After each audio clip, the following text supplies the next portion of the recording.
Hello dear friends. Based on the events of last year, probably everyone knows such a country as Ukraine is now going through some tough times, but hopefully it will end soon. In this video I want to tell you about her story. It's Ukraine, not the Ukraine. Following the collapse of the USSR, Ukraine's declaration of independence in 1991 marked a turning point in a centuries-long and turbulent history fought for by our forefathers.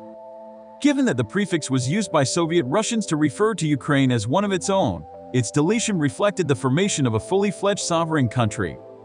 In recent years, Russian President Vladimir Putin has called the collapse of the Soviet Empire the greatest geopolitical catastrophe of the century.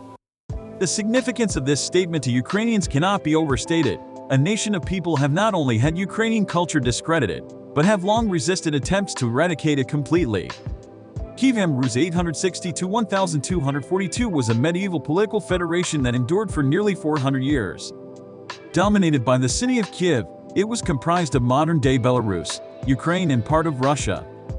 After it fell to the Mongol invasion, the western part was seized by the Grand Duchy of Lithuania, which, at its height, controlled most of present-day Lithuania, Belarus, Moldova and Ukraine. Its demise culminated in the establishment of the Polish-Lithuanian Commonwealth in 1569. The Russian Tsardom had been seeking to expand from the mid-1500s onwards. The All-Russian nation was an Imperial Russian ideology which comprised Great Russians, Little Russians and White Russians, which respectively included Russians, Ukrainians and Belarusians. When Eastern Ukraine came under Imperial Russian rule in the late 18th century, the Ukrainian language was banned from many walks of public life. The westernmost parts of Ukraine, in comparison, came under Austrian and Polish rule, where the Ukrainian language was preserved, and nationalist sentiment prevailed. When the eastern part of Ukraine integrated into the Soviet Union in 1922, it was referred to as its breadbasket thanks to its fields of wheat. In 1928, Stalin forced peasants to relinquish their land and join collective farms, with the aim of yielding more efficient production. When the government's targets became impossible to meet, the state confiscated the farmers' harvests, leaving them with nothing, and forcing them to die from starvation. While the famine was largely kept secret for several decades, records uncovered only in the late 1980s revealed graphic images of the starvation of innocent victims.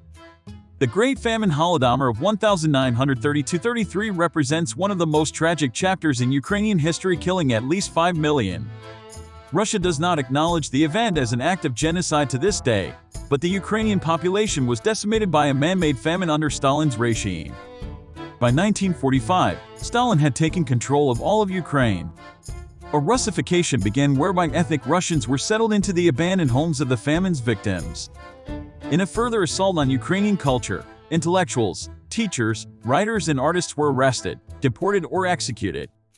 Most universities taught exclusively in Russian, and highly paid and official positions were open only to Russian speakers.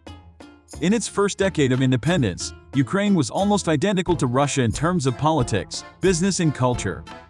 On the eve of Ukraine's 2004 presidential election, Putin traveled to Kiev to persuade Ukrainians to vote for his nominated candidate. Sensing their country's newly found independence was being threatened, the Orange Revolution began within weeks of Putin's visit. Mass protests against a rigged election which catapulted the pro-Russian Viktor Yanukovych into power lasted for 2 months, resulting in the presidential appointment of pro-Western Viktor Yushchenko. However, Yanukovych was elected a mere 5 years later, based on his false election campaign of promising to forge closer ties with the West. In 2014, after he signed a trade deal with Russia, Yanukovych was toppled in the Euromaidan Revolution. Crowds took to the streets of Kiev once again. While the Orange Revolution had been peaceful, the Euromaidan Revolution spiraled into violence, involving brutal beatings by authorities, which killed over 100 civilians. Spurring the wrath of Putin, Ukraine found itself at war with Russia within days, a war that would endure for 8 years and kill over 14,000 Ukrainians.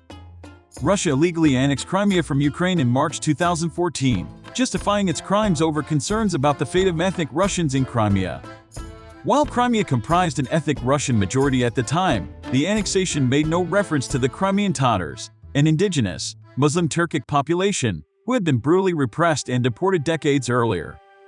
2016's Ukrainian Eurovision Song Contest winner sang about her Crimean grandparents in the song 1944, which echoes with disturbing familiarity today. The strangers are coming, they come to your house. they kill you all and say they're not guilty.